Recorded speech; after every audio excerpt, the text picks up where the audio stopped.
Global guidelines का अब समय आ गया है कि ग्लोबल इंस्टीट्यूशंस को ग्लोबल गवर्नेंस के लिए इसके महत्व को स्वीकारना होगा। टेक्नोलॉजी के लिए वैश्विक स्तर पर डूज एंड डोंट्स बनाने होंगे। आज जितने भी डिजिटल टूल्स और एप्लीकेशंस हैं वो बंधनों से परे हैं, किसी भी देश की बाउंड्री से परे हैं। इसलिए कोई भी देश अकेले इसके लिए हमें मिलकर काम करना होगा। ग्लोबल संस्थाओं को आगे बढ़कर जिम्मेदारी उठानी होगी। हम जानते हैं, हमारा अनुभव एक ग्लोबल रूल्स एंड रेगुलेशन का फ्रेमवर्क बनाया है। वैसे ही फ्रेमवर्क की जरूरत डिजिटल वर्ल्ड को भी है और इसके लिए WTSA को और अधिक सक्रियता से काम करना होगा। मैं WTSA से जुड़े हर सदस्य को से कहूंगा कि वो इस दिशा में सोचें कि कैसे टेलीकम्युनिकेशन को सभी के लिए सेफ बनाया जाए। इस इंटरकनेक्टेड दुनिया में सिक्योरिटी किसी भी तरह से आफ्टर थॉट नहीं हो सकती।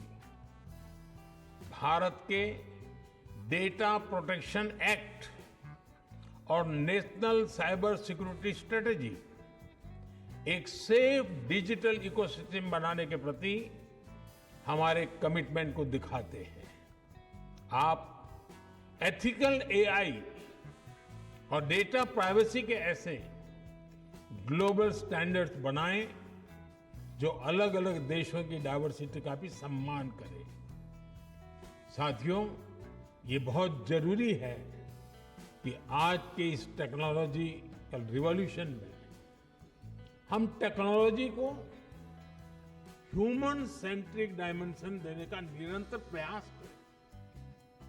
हम पर ये जिम्मेदारी है कि ये रिवॉल्यूशन रिस्पॉन्सिबल और सस्टेनेबल हो।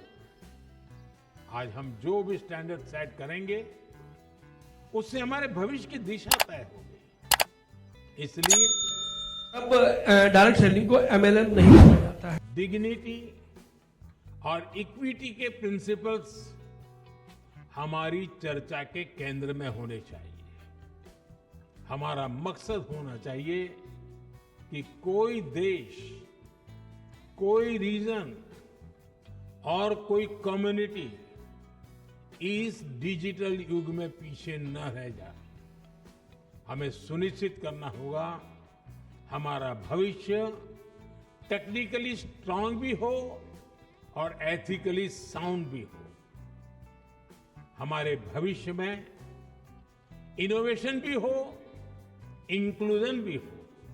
मेरा ये चैनल सब्सक्राइब करें और मेरे हर अपडेट आपको मिले, इसके लिए बेल आइकन जरूर दबाइएगा।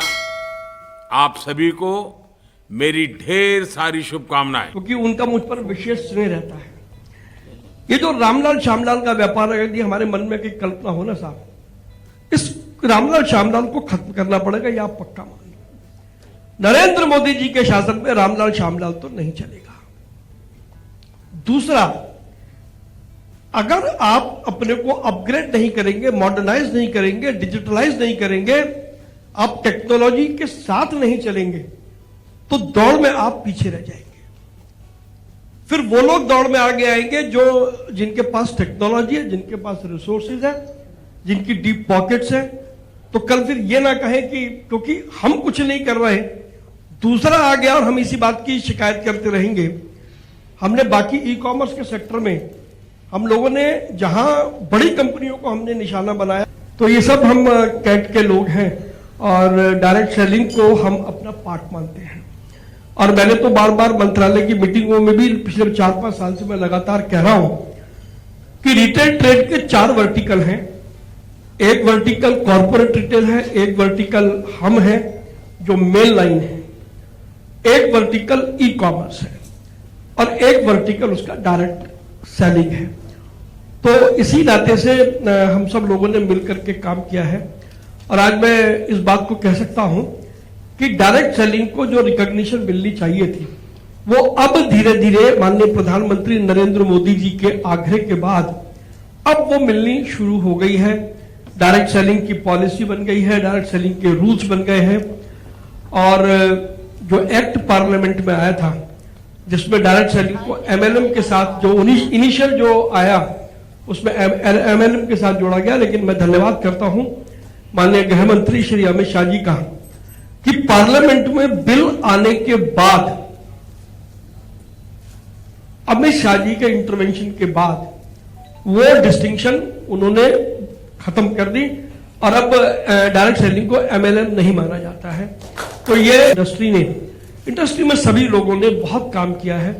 मैं तो पिछले 15 सालों से इस इंडस्ट्री के साथ काम कर रहा हूं, तो मैंने देखा है कि आप सबने बहुत मेहनत से काम किया है।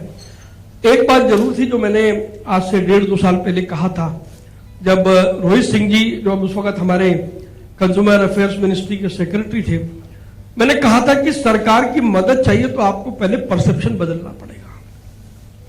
डायरेक्ट सेलिंग के बारे में जो परसेप्शन था वो ये था कि ये पोंजी स्कीम का काम करते हैं, ये एमएलएम का काम करते हैं, जबकि आप सब लोगों का फॉर्मेट उससे बिल्कुल हट करके है। मैं ये निश्चित रूप से कह सकता हूं, वैसे तो आदरणीय नीमूबेन यहां पर बैठी हैं, सरकार में ये परसेप्शन चेंज हुआ। अगर ये परसेप्शन चेंज ना होता तो पार्लियामेंट में प्रस्तावित किए हुए बिल के अंदर फिर परिवर्तन अक्सर ऐसा होता नहीं है कि जो बिल पार्लियामेंट में आ जाए तो फिर उसमें चेंज नहीं होता, उसमें अमेंडमेंट नहीं होता। तो परसेप्शन सरकार का बिल्कुल चेंज हुआ और मैं यहां तक समझता हूं, क्योंकि नीमूबेन यहां पर बैठी हैं, प्रधानमंत्री नरेंद्र मोदी जी के नेतृत्व में जो हमारा व्यापारी है, जो हमारा जो एंटरप्रेन्योर है, जो सेल्फ काम करना चाहता है, क्योंकि प्रधानमंत्री जी बार बार कहते हैं कि हमें जॉब सीकर नहीं बनना है, हमें जॉब क्रिएटर बनना है। तो आप सब लोग जो यहां पर बैठे हैं, आप सब लोग जॉब क्रिएटर हैं। इस नाते से आप सबकी भूमिका भारतीय अर्थव्यवस्था में एक बहुत बड़ी महत्वपूर्ण भूमिका है।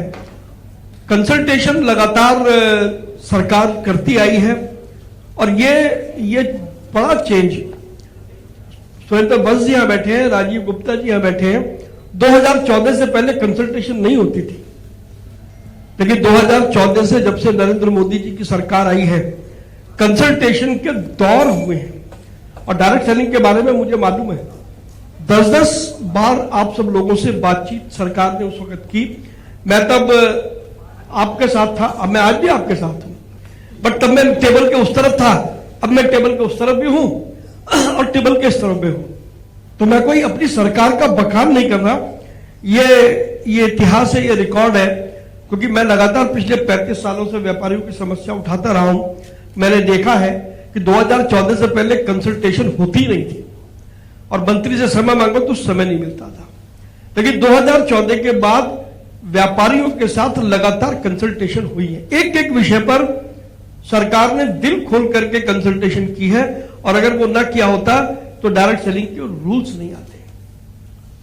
तो अभी जो बाकी थोड़ा बहुत काम बचा है, मैं आपसे यह आग्रह करूंगा, हम सब लोग तो आपके पूरी इंडस्ट्री के साथ में ही है, कि फॉर्मेट आप बना लें कि आपको अब बाकी क्या बच गया। आपका काफी कुछ बचा है, लेकिन क्या बच गया और उसको पाने का रोड मैप क्या है।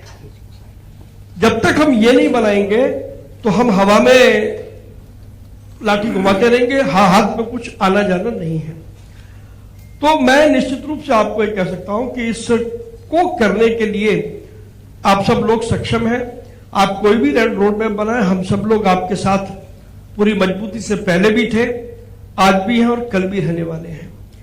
Confederation of all India traders के सेक्रेटरी जनरल की हैसियत से मैं आपको ये भरोसा देता हूं कि जैसे कैट पहले आपके साथ खड़ा था, कैट आज भी खड़ा है, कैट कल भी खड़ा है। मेरा चैनल सब्सक्राइब करें और मेरे हर अपडेट आपको मिले, इसके लिए बेल आइकन जरूर दबाइएगा।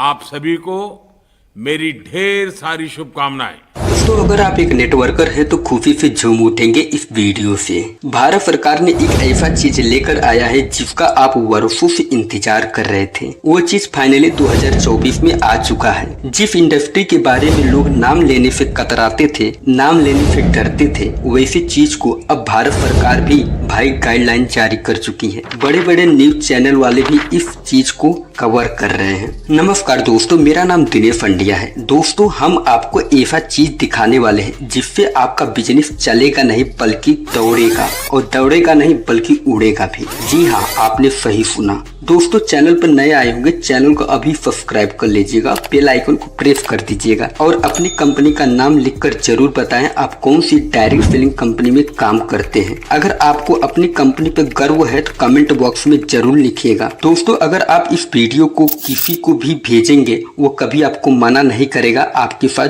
ज्वाइन करने से। इस इंडस्ट्री को फ्रॉड बोला जाता था और इस इंडस्ट्री को समझना नहीं चाहते थे और शुरू से ही इस इंडस्ट्री को इग्नोर करते थे लोग। आखिर भारत सरकार ने नया कानून लाकर क्यों प्रूव कर दिया कि यह लीगल है? इनलीगल नहीं है, बल्कि ये लीगल और स्वरोजगार भी माना जाता है। ऐसा क्या रीजन आ गया अब भारत सरकार खुलकर सपोर्ट कर रही है डायरेक्ट सेलिंग इंडस्ट्री को? जरा सोचिए, कानून बनाकर सपोर्ट कर रही है। चलिए इसके बारे में डिटेल से बताता हूँ। इसके पीछे और इसी चीज को भारत सरकार अच्छे से समझ गई। अगर स्वरोजगार का कोई माध्यम बनने वाला है, वह है डायरेक्ट सेलिंग इंडस्ट्री को माध्यम मान रही है और इसके माध्यम से आत्मनिर्भर बनकर शुरू कर सकते हैं और अपना बिजनेस शुरू कर सकते हैं। और इस चीज को भारत सरकार समझ चुकी है और इसीलिए सरकार ने 2024 को नेटवर्क शब्द का यूज करते हुए नया कानून बनाया। 21 जून 2023 जो नया कानून आया है, भारत सरकार ने नेटवर्क शब्द का यूज करते हुए बहुत बढ़िया तरीके से किया और फाइनली बोला है कि नेटवर्क बना सकते हैं और डायरेक्ट सेलिंग को फाइनली नेटवर्क बनाकर प्रमोट कर रही है और भारत सरकार नियम बनाकर प्रमोट कर रही है और बड़े बड़े न्यूज चैनल भी प्रमोट कर रहे हैं। सरकार ने नया कानून बना दिया, उसके बाद बड़े बड़े जो न्यूज चैनल है, जैसे आज तक जो भारत का सबसे बड़ा न्यूज चैनल है, उसने डायरेक्ट सेलिंग के बारे में कवर किया है। आज तक न्यूज चैनल नहीं जानती थी कि डायरेक्ट सेलिंग क्या है, कैसा है, चर्चा ही नहीं थी। बट जो सही था उसका हर कोई प्रमोट करेगा ही करेगा।